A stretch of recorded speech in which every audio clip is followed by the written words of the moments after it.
नमस्ते विद्यार्थी मित्रों, आज आप भणीशू प्रकाशनु वक्रीभवन।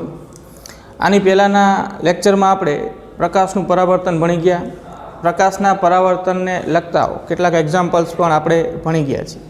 हवे एना पछीनी प्रकाशीय घटना छे प्रकाशनु वक्रीभवन। प्रकाशनु वक्रीभवन एटले शुं अने प्रकाशना वक्रीभवन ने लगता एना बे नियमो पहला आपणे जोईए। आकृति द्वारा आ घटना आपणे समझीए।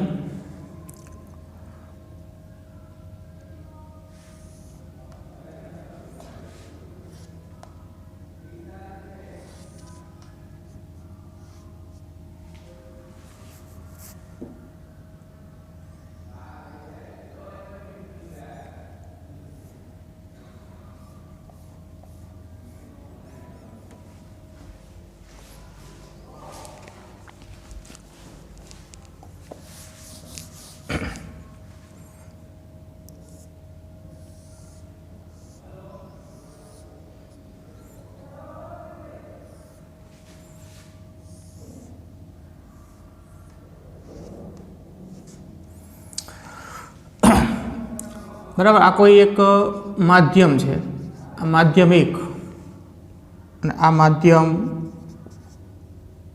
बे है। आ बे माध्यमों ने छूटी पाड़ती सपाटी है। बराबर, आ डस्टर है। विचारो, आ डस्टरनु जे द्रव्य है एक माध्यम है, ऊपर आ हवा है अन्य बीजू माध्यम है। तो डस्टरनी सपाटी जे है बे माध्यमों ने छूटी पाड़ती सपाटी थशे। हवे आ बे माध्यमों ने छूटी पाड़ती सपाटी पर प्रकाशनु एक किरण बराबर आपात थाय छे। प्रकाशनु किरण आ बे माध्यमों ने छूटी पाड़ती सपाटी परना कोई बिंदुए आपात थयुं तो आ थयुं आपात किरण। आपात किरण आ आपात बिंदु थयुं। आपात बिंदुए सपाटी ने दोरेलो लंब बराबर, आ जे बिंदु पर आ किरण आपात थयुं छे ते बिंदु पर आपणे आ सपाटी ने एक लंब दोरीए। आपात बिंदुए सपाटी ने दोरेलो लंब छे एटले के आ आपात किरण अने आपात बिंदुए सपाटी ने दोरेला लंब वच्चे कंईक खूणो बने छे। आ खूणानुं मूल्य 90 करता ओछું છે અને 0 કરતા વધારે છે। આને આપણે આપાત કોણ કહીશું। આપાત કિરણ અને આપાત બિંદુએ સપાટીને દોરેલા લંબ વચ્ચે બનતો ખૂણો એ આપાત કોણ છે। તો પ્રકાશનું કિરણ એક માધ્યમમાંથી બીજા માધ્યમમાં પ્રવેશે કે પ્રવેશવાનો પ્રયત્ન કરે ત્યારે, અથવા તો પ્રકાશનું કિરણ એક પારદર્શક માધ્યમમાંથી બીજા પારદર્શક માધ્યમમાં પ્રવેશે ત્યારે बंने पारदर्शक माध्यमों ने छूटी पाड़ती सपाटी पर जेते बिंदुए आपात थया बाद ई प्रकाशनो अमुक भाग आ बे माध्यमों ने छूटी पाड़ती सपाटी परथी परावर्तित थाय छे अने बाकीनो भाग ई बे माध्यमों ने छूटी पाड़ती सपाटी परथी एक माध्यममांथी बीजा माध्यममां प्रकाशनुं किरण के प्रकाश प्रवेशे छे त्यारे एनी दिशा बदलाय छे। एटले आ आपात प्रकाशनी दिशा आ हती बराबर। आपात प्रकाशनी आ दिशा छे। आपात थया बाद प्रकाशनो अमुक भाग परावर्तित थयो बराबर। आ थयुं परावर्तित किरण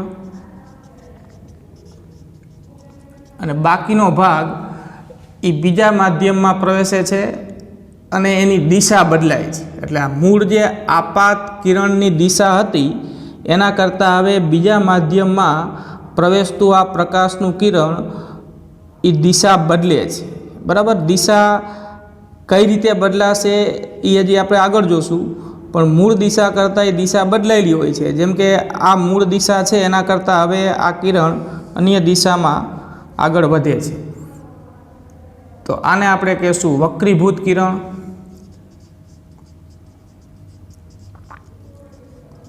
वक्रीभूत किरण अने आपात बिंदुए सपाटी ने दोरेला लंब वच्चे जे खूणो बने એ ખૂણાને કહેશું આપણે વક્રીભવન કોણ, જેને આર વડે દર્શાવીએ।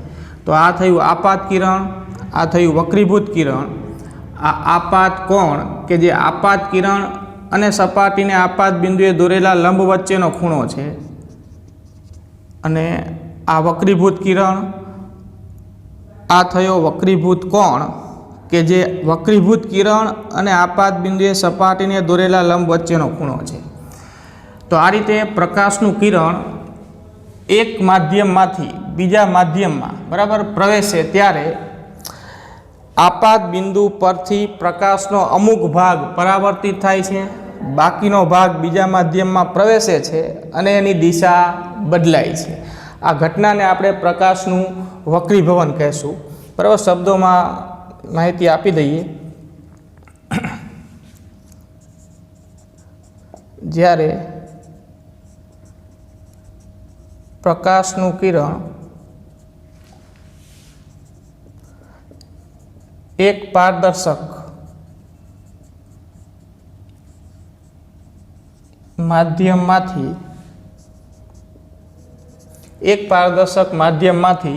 બીજા પારદર્શક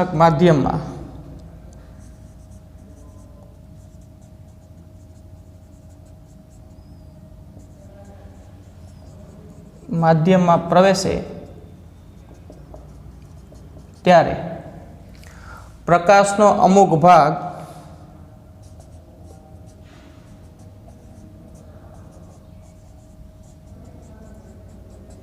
પ્રથમ માધ્યમમાં, એટલે કે આ પહેલા માધ્યમમાં એના એ જ માધ્યમમાં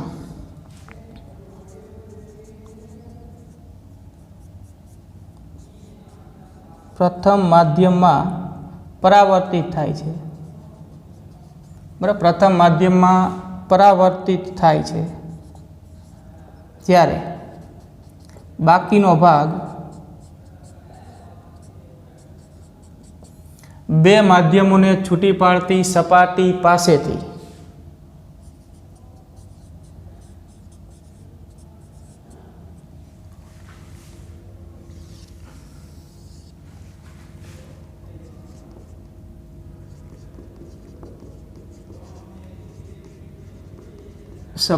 પાસેથી બીજા માધ્યમમાં પ્રવેશે છે અને એની દિશા બદલાય છે.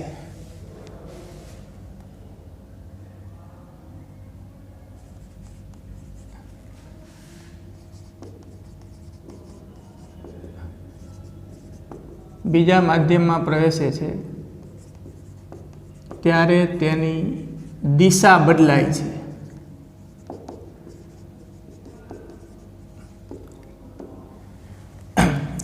આના માટે જરૂરી છે કે જે આપાત કોણ જે હોય, બરાબર, આપાત કોણ એનું મૂલ્ય 0 કરતાં વધારે અને 90 કરતાં ઓછું હોવું જોઈએ. એટલે આપાત કોણ આઈનું મૂલ્ય 0 કરતાં વધારે, બરાબર, આઈ ગ્રેટર ધેન 0 અને આઈ લેસ ધેન 90. 90 કરતાં આપાત કોણ ઓછો અને 0 કરતાં વધારે જો હોય તો આ ઘટના ઘટે છે, તેને પ્રકાશનું વક્રીભવન કહે છે.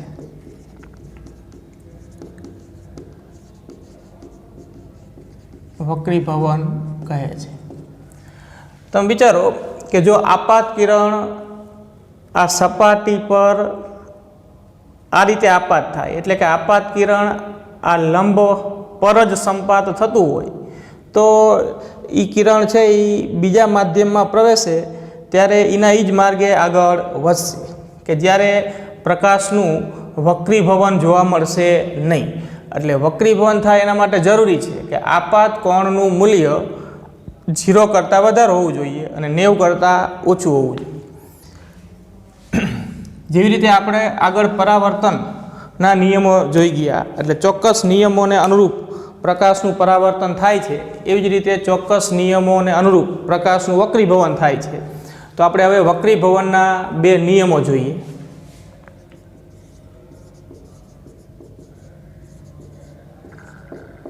વક્રીભવનના નિયમો.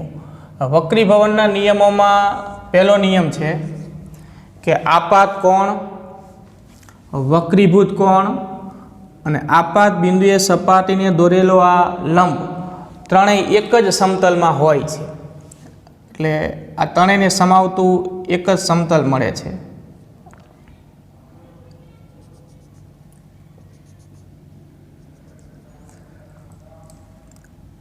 આપાત કિરણ, વક્રીભૂત કિરણ અને આપાત બિંદુએ સપાટીને દોરેલો લંબ ત્રણેય એક જ સમતલમાં હોય છે.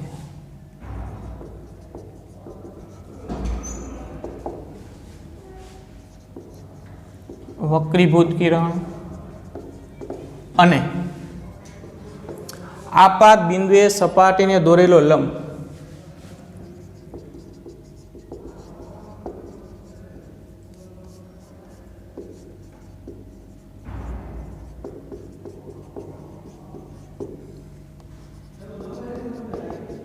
દોરેલો લંબ ત્રણેય એક જ સમતલમાં હોય છે.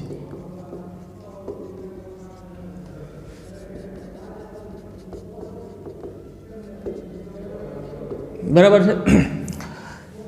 આપાત કોણ અને વક્રીભવન કોણ, આ ખૂણાઓનો અર્થ બરાબર ખાસ ધ્યાનમાં રાખવાનો છે.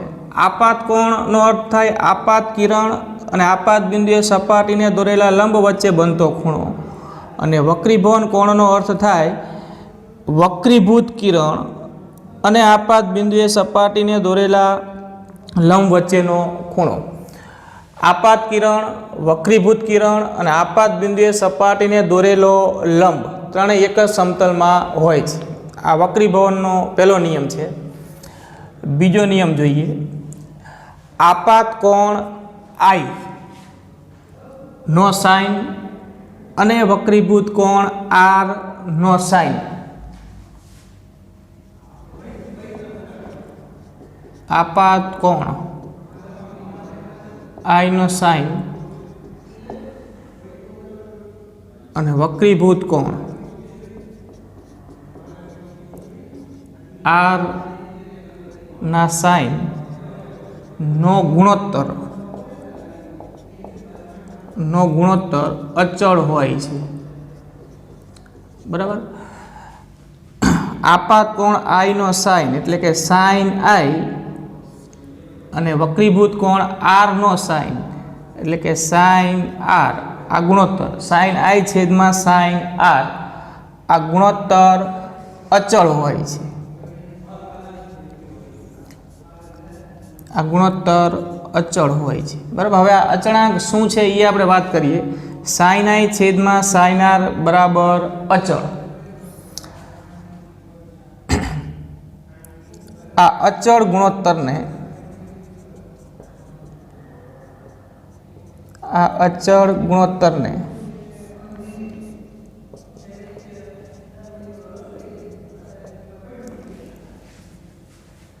બંને માધ્યમોનો સાપેક્ષ વક્રીભવનાંક કહે છે.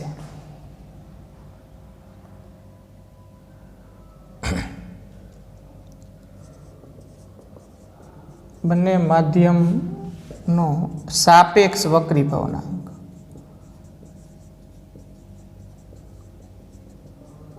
સાપેક્ષ વક્રીભવનાંક કહે છે. અચળ બરાબર અચળ. તો અચળાંક શું છે તો કે બે માધ્યમોનો સાપેક્ષ વક્રીભવનાંક. હવે જો આપાત કોણ માધ્યમ 1 માં હોય અને વક્રીભવન કોણ માધ્યમ 2 માં હોય, જો આપાત કોણ માધ્યમ 1 માં અને વક્રીભવન કોણ માધ્યમ 2 માં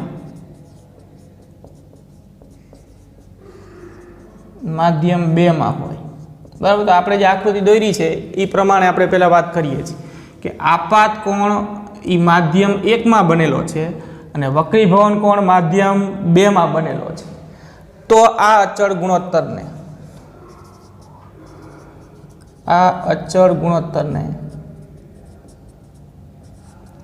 માધ્યમ 2 નો માધ્યમ 1 ની સાપેક્ષ વક્રીભવનાંક કહે છે. માધ્યમ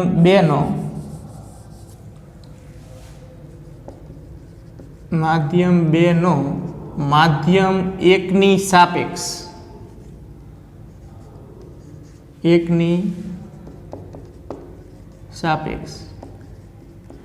વક્રીભવનાંક કહે છે, બરાબર. આપણે સંજ્ઞામાં એને n21 વડે દર્શાવીશું, બરાબર. તો આપણે જે આકૃતિમાં પરિસ્થિતિ દર્શાવેલી છે એ પ્રમાણે અહીંયા આપાત કોણ માધ્યમ 1 માં છે, વક્રીભવન કોણ માધ્યમ 2 માં છે, તો પછી sin i છેદમાં sin r બરાબર જે આ અચળ જે આવે છે એ માધ્યમ 2 નો માધ્યમ 1 ની સાપેક્ષ વક્રીભવનાંક થશે. તો અહીંયા આ અચળાંક એ શું મળ્યું આપણને, તો કે n21, બરાબર. તો sin i છેદમાં sin r બરાબર n21 આ પરિસ્થિતિ પ્રમાણે, જેને આપણે અહીંયા કહીશું સ્નેલનો નિયમ.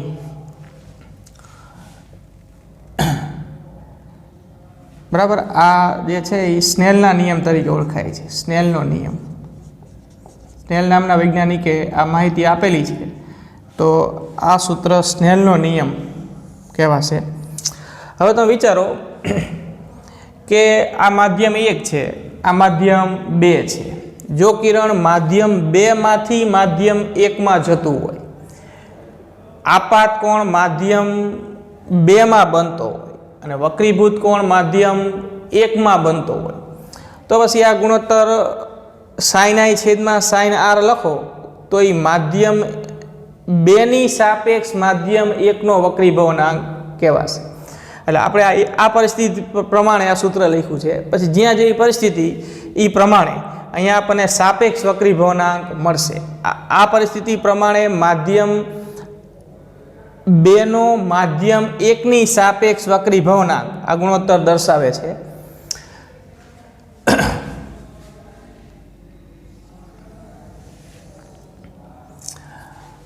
હવે આપણે જોઈએ કે આ સાપેક્ષ વક્રીભવનાંક એટલે કે આ ગુણોત્તરનું મૂલ્ય કઈ કઈ બાબતો પર આધાર રાખે, તો કે સાપેક્ષ વક્રીભવનાંક અહીંયા આ માધ્યમોની જાત પર આધાર રાખે,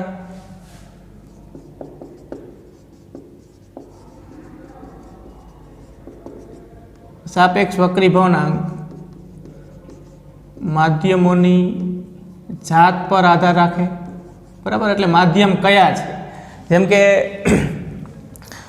માધ્યમ તરીકે પાણી, કાચ હોઈ શકે, માધ્યમ તરીકે હવા, કાચ હોઈ શકે, માધ્યમ તરીકે હવા, પાણી હોઈ શકે, માધ્યમ તરીકે આવા કોઈ પણ પારદર્શક માધ્યમ હોઈ શકે. તો આ બંને પારદર્શક માધ્યમો કયા છે એની પર આધાર રાખે કે આ ગુણોત્તરનું મૂલ્ય કેટલું મળશે.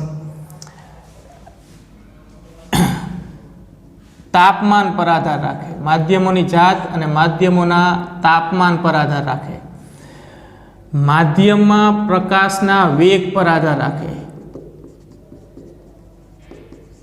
પ્રકાશના વેગ પર અને પ્રકાશની તરંગ લંબાઈ પર આધાર રાખે.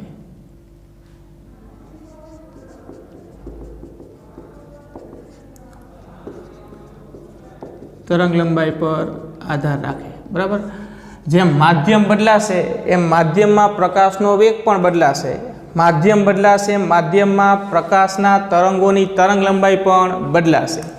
તો માધ્યમમાં જેમ વેગ બદલાય, માધ્યમમાં જેમ પ્રકાશની તરંગ લંબાઈ બદલાય એમાં ગુણોત્તરનું મૂલ્ય બદલાશે. એટલે કે બે માધ્યમોનો આ સાપેક્ષ વક્રીભવનાંકનું મૂલ્ય કેટલું મળશે એનો આધાર આ બાબતો પર હોય છે. એટલે તમે આગળ આ બાબતો ધ્યાનમાં રાખી અને બરાબર અન્ય એક્ઝામ્પલ્સ કે કોઈ પણ પ્રશ્નોનો જવાબ આપી શકશો. તો આ ખાસ ધ્યાનમાં રાખવું કે બે માધ્યમોનો સાપેક્ષ વક્રીભવનાંક એટલે કે માધ્યમ 1 ની સાપેક્ષ માધ્યમ 2 નો વક્રીભવનાંક કે માધ્યમ 2 ની સાપેક્ષ માધ્યમ 1 નો વક્રીભવનાંક એ માધ્યમો કયા છે, માધ્યમોનું તાપમાન કેટલું છે, એ માધ્યમોમાં પ્રકાશનો વેગ કેટલો છે, એમાં પ્રકાશની તરંગ લંબાઈ કેટલી છે, આવી બાબતો પર આધાર રાખે છે. બરાબર. આપણે જાણીએ છીએ કે માધ્યમ તરીકે હવા હોય, હવા અથવા તો શૂન્ય અવકાશ હોય, તો શૂન્ય અવકાશમાં પ્રકાશનો વેગ 3 × 10⁸ મીટર પર સેકન્ડ હોય હવે હવાની જગ્યાએ અન્ય કોઈ માધ્યમ હોય તો એમાં વેગનું મૂલ્ય આના કરતાં ઓછું હોય છે.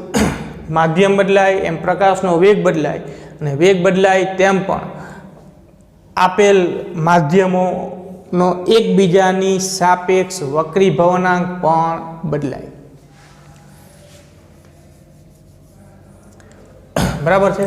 તો આટલી બાબત ધ્યાનમાં રાખો. હવે આપણે કોઈ માધ્યમનો નિરપેક્ષ વક્રીભવનાંક અને સ્નેલના નિયમનું વ્યાપક સ્વરૂપ મેળવીએ. બરાબર, એ ખાસ અગત્યની બાબત છે. તમે આ ફોર્મ્યુલાનો ઉપયોગ ડાયરેક્ટ કોઈ એક્ઝામ્પલ ગણવા માટે સીધો નહીં કરી શકો, પણ આનું એક વ્યાપક સ્વરૂપ આપણે મેળવી શકીશું, જેનો ઉપયોગ બરાબર કોઈ પણ એક્ઝામ્પલ્સ કે પ્રશ્નોનું સોલ્યુશન મેળવવા માટે આપણે ડાયરેક્ટ કરી શકીશું. એટલે આ વક્રીભવનાંક શું છે, વક્રીભવનાંક એટલે શું, એની સામાન્ય માહિતી થઈ. વક્રીભવનાંકના આ બે ચોક્કસ નિયમો જે તમે ખાસ ધ્યાનમાં રાખજો. નાના પ્રશ્નો તરીકે આ બાબત પણ ધ્યાનમાં રાખવાની કે સાપેક્ષ વક્રીભવનાંક, બે માધ્યમોનો એકબીજાની સાપેક્ષ વક્રીભવનાંક કઈ કઈ બાબતો પર આધાર રાખે છે. તો કે માધ્યમોની જાત પર, માધ્યમોના તાપમાન પર, માધ્યમમાં પ્રકાશના વેગ પર અને માધ્યમમાં પ્રકાશની તરંગ લંબાઈ પર. ઓકે, તો આટલું જોઈ લો.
ઓકે, જો હવે ધ્યાન આપો.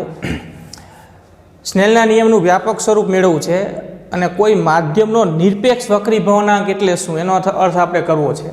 તો હમણાં જ આપણે વાત કરી ગયા એ પ્રમાણે કે માધ્યમનો સાપેક્ષ વક્રીભવનાંક છે એ પ્રકાશના જે તે માધ્યમોમાં વેગ પર આધારિત છે, અને એ આધાર કંઈક આવો છે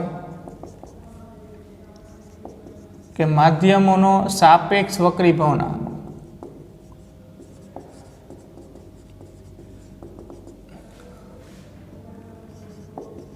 માધ્યમમાં પ્રકાશના વેગ પર આધારિત છે.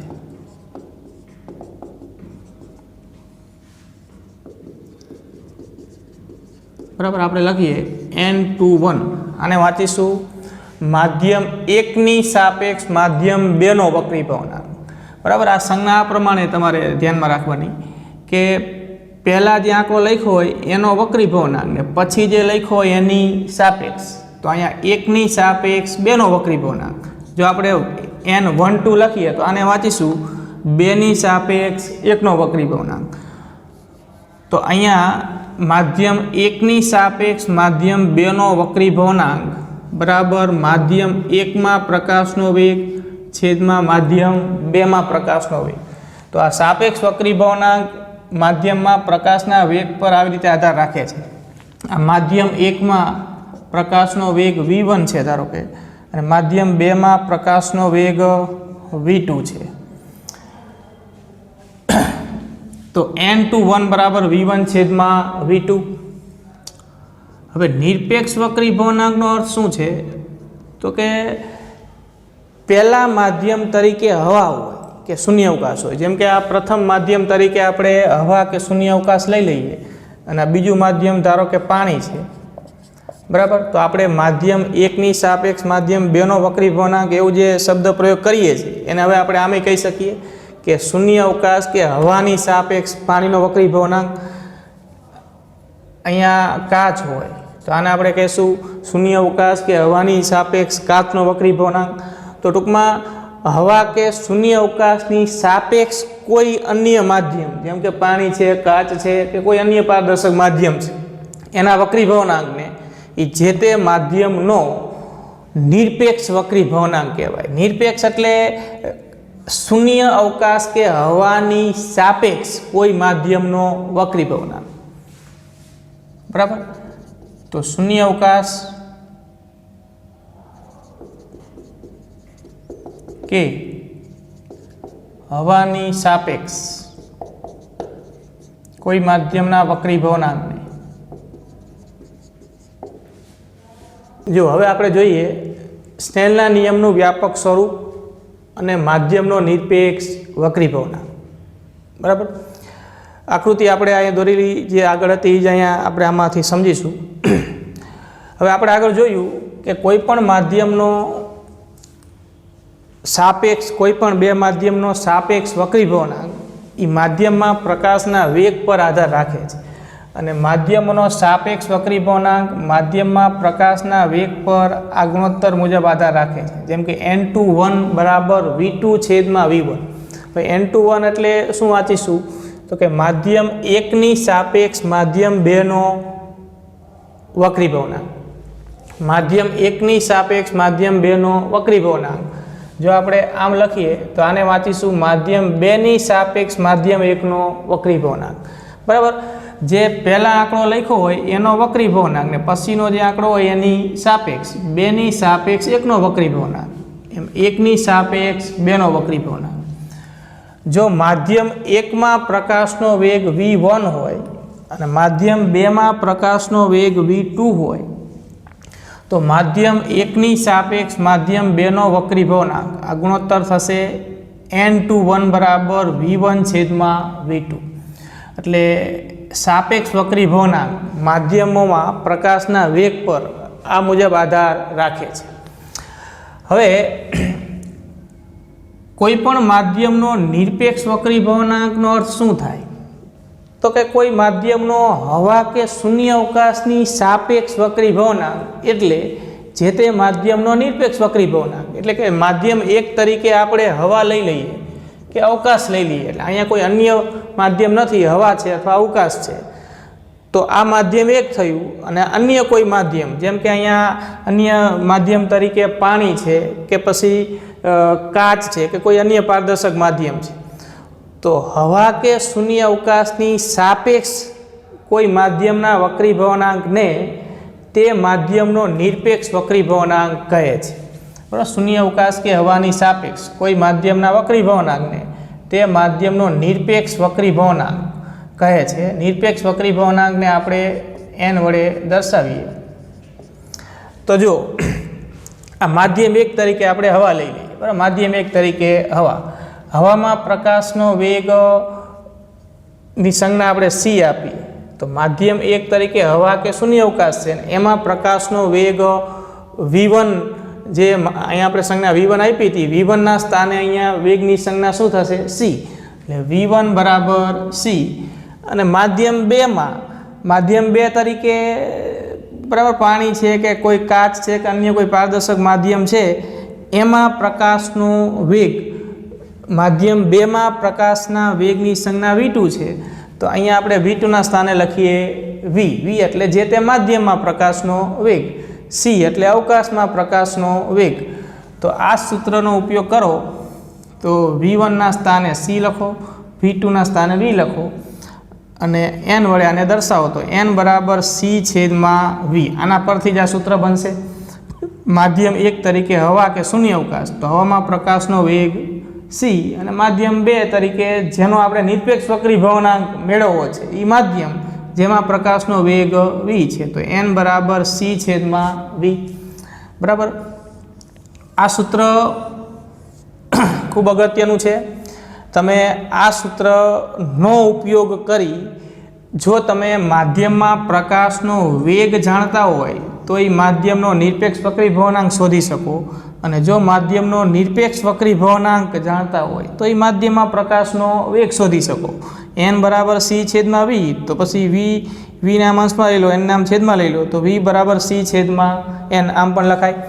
અહીંયા સી છે એ અચળાંક છે, બરાબર. સી એટલે અવકાશ કે હવામાં પ્રકાશનો વેગ, સીનું મૂલ્ય 3 × 10⁸ મીટર પર સેકન્ડ. તો આ સૂત્ર ધ્યાનમાં રાખવું. આગળ જોઈએ, ફરીથી આપણે આ સૂત્ર લખીએ, N21 બરાબર V1/V2. હવે અહીંયા અંશ અને છેદમાં સી વડે ગુણી નાખો. જો આ V1 તો અહીંયા છે, V2 અહીંયા છે, અંશમાં સી મૂક્યું અને છેદમાં સી મૂકવામાં આવે, બરાબર. જો V1 છેદમાં V2 અંશમાં સી વડે ગુણો અને છેદમાં સી વડે ગુણો. તો હવે તમે જોઈ શકો છો, આ સી છેદમાં V2 આને આમ લખી શકાય, સી છેદમાં V2 ગુણ્યા V1 છેદમાં સી. તો હવે આ જ હકીકત વાપરો છો, સી છેદમાં V એટલે માધ્યમનો નિરપેક્ષ વક્રીભવનાંક. તો એ જ હકીકત અહીંયા વિચારીએ તો સી છેદમાં V2 એટલે અહીંયા માધ્યમ 2 નો નિરપેક્ષ વક્રીભવનાંક, જેને આપણે N2 વડે દર્શાવીએ, N2 વડે દર્શાવીએ. અને સી છેદમાં V1, સી છેદમાં V1, સી છેદમાં V1 ને આપણે કહેશું માધ્યમ 1 નો નિરપેક્ષ વક્રીભવનાંક N1. તો અહીંયા V1 છેદમાં સી છે, તો પછી 1/N1 થશે, 1/N1.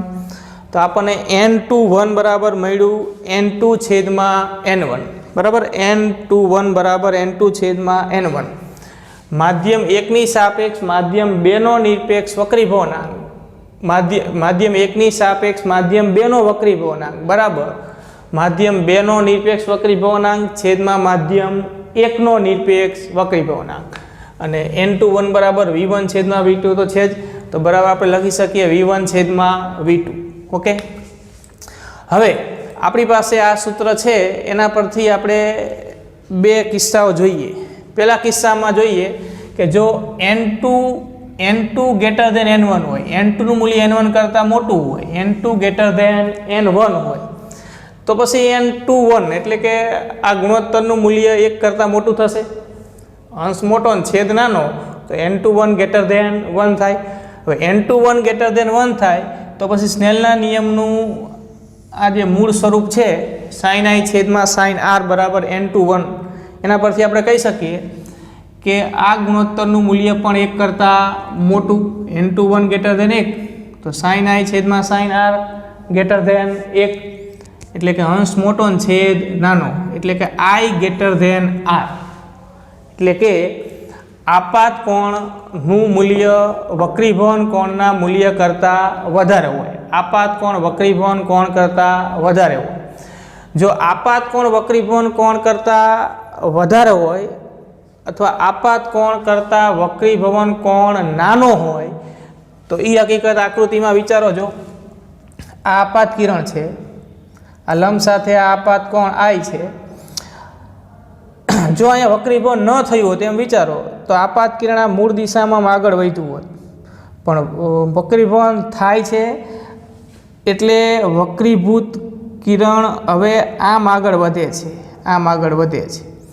અને આ કિરણ જે છે, આ કિરણ એ આમ ખઈશું, બરાબર. એટલે કે આ જે મૂળ દિશા હતી એના કરતાં હવે વક્રીભૂત કોણની દિશા આ રીતે મળે છે. એટલે કે દિશા જે બદલાય છે એવી રીતે બદલાય છે કે વક્રીભૂત કિરણ આ લંબની નજીક થાય છે અથવા તો લંબ તરફ વળે છે. કયા કિસ્સામાં? તો કે જો N2 નું મૂલ્ય N1 કરતાં વધારે હોય તો પછી આપાત કોણ કરતાં વક્રીભવન કોણ નાનો થાય. અને આપાત કોણ કરતાં વક્રીભવન કોણ નાનો થવો એનો અર્થ જ એવો થયો કે વક્રીભૂત કિરણ લંબ તરફ વળે છે. આ અહીંયા મળે તો જ આરનું મૂલ્ય I કરતાં કેવું થાય? ઓછું. જો આ વક્રીભૂત કિરણ આમ મળ્યું હોત તો એનો અર્થ કે અહીંયા વક્રીભૂત કોણ તો આપાત કોણ કરતાં મોટો થાય, જે આ પહેલા કિસ્સામાં શક્ય નથી, બરાબર. એટલે અહીંયા આપણે લખી શકીએ કે વક્રીભૂત કિરણ લંબ તરફ વળે છે. આવું જ્યારે હોય, N2 ગ્રેટર ધેન N1 હોય, ત્યારે આપણે શબ્દોમાં કહી શકીએ કે માધ્યમ 2 એ માધ્યમ 1 ની સાપેક્ષ પ્રકાશીય ઘટ છે. બરાબર. N2 વધારે છે, N1 ઓછું છે. માધ્યમ 2 માધ્યમ 1ની સાપેક્ષ પ્રકાશીય ઘટ છે. ઉદાહરણ તરીકે હવા પાણી, હવા કાચ, અહીંયા પાણી હોય, અહીંયા કાચ હોય, બરાબર. ટૂંકમાં અહીંયા જો કિરણ વક્રીભવન પાયમા બાદ લંબ તરફ વળતું હોય તો માધ્યમ 2 માધ્યમ 1ની સાપેક્ષ પ્રકાશીય ઘટ માધ્યમ કહેવાય. હવે બીજો કિસ્સો જોઈએ.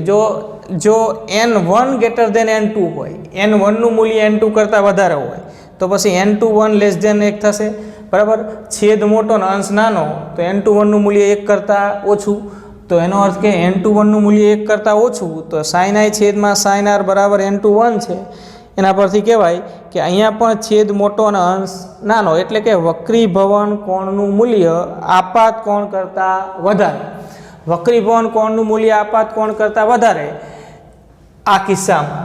તો એનો અર્થ કે આ વક્રીભૂત કિરણ વક્રીભવન પાયમા બાદ આ રીતે મળતું હોય, આમ ખસતું હોય મૂળ દિશાની આ બાજુ, તો આ વક્રીભવન કોણનું મૂલ્ય એ આપાત કોણ કરતાં વધારે મળે આ બીજા કિસ્સા પ્રમાણે.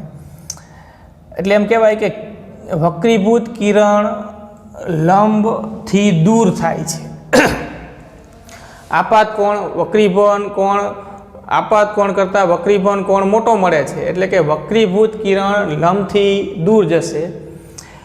આ કિસ્સામાં આપણે એમ કહીશું કે માધ્યમ 1 એ માધ્યમ 2ની સાપેક્ષ પ્રકાશીય ઘટ છે. અહીંયા આ પ્રકાશીય માધ્યમ 1 માધ્યમ 2ની સાપેક્ષ પ્રકાશીય ઘટ છે. જેમ કે કોઈ કિરણ પાણીમાંથી હવામાં આવતું હોય, પ્રકાશ કાચમાંથી હવામાં આવતો હોય, પ્રકાશ કાચમાંથી પાણીમાં આવતો હોય, તો એ કિસ્સાઓ જે તમે વિચારો એમાં આ મુજબ મળશે તમને કે જેમાં માધ્યમ 1 એ માધ્યમ 2ની સાપેક્ષ પ્રકાશીય ઘટ કહેવાશે, બરાબર છે.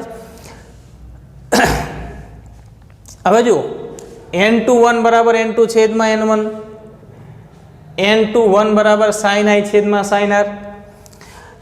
આ બેને સરખાઈ દો તો N2 છેદમાં N1 બરાબર sin I છેદમાં sin R. આમ ગુણી નાખો તો આ રીતે આપણે લખી શકાય N1 sin I બરાબર N2 sin R. તો આ સ્નેલના નિયમનું વ્યાપક સ્વરૂપ છે અને આનો ઉપયોગ કરી અને તમે ઘણા બધા એક્ઝામ્પલ્સ ગણી શકશો.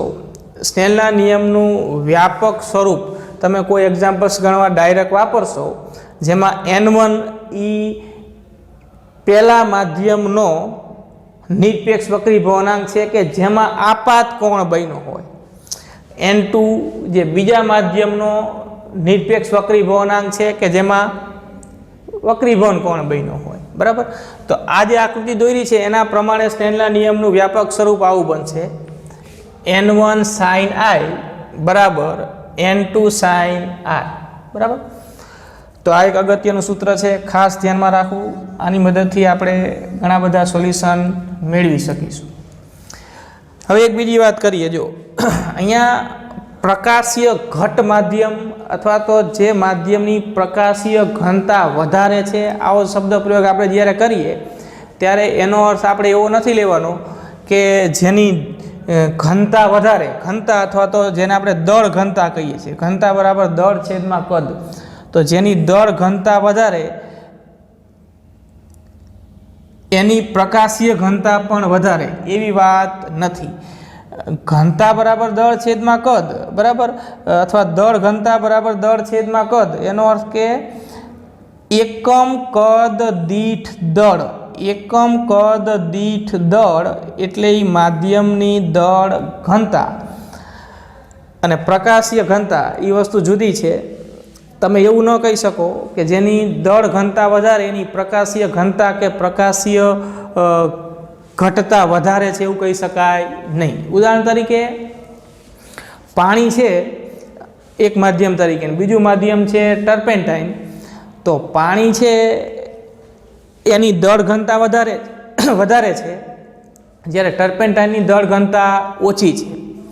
છતાં પણ પાણીમાં વક્રીભવન ઓછું થાય છે, એટલે કે પાણી છે એ ટર્પેન્ટાઇનની સરખામણીમાં પ્રકાશનું વક્રીભવન ઓછું કરે છે, એટલે કે પાણી એ ટર્પેન્ટાઇન કરતાં ઓછું પ્રકાશીય ઘટ છે.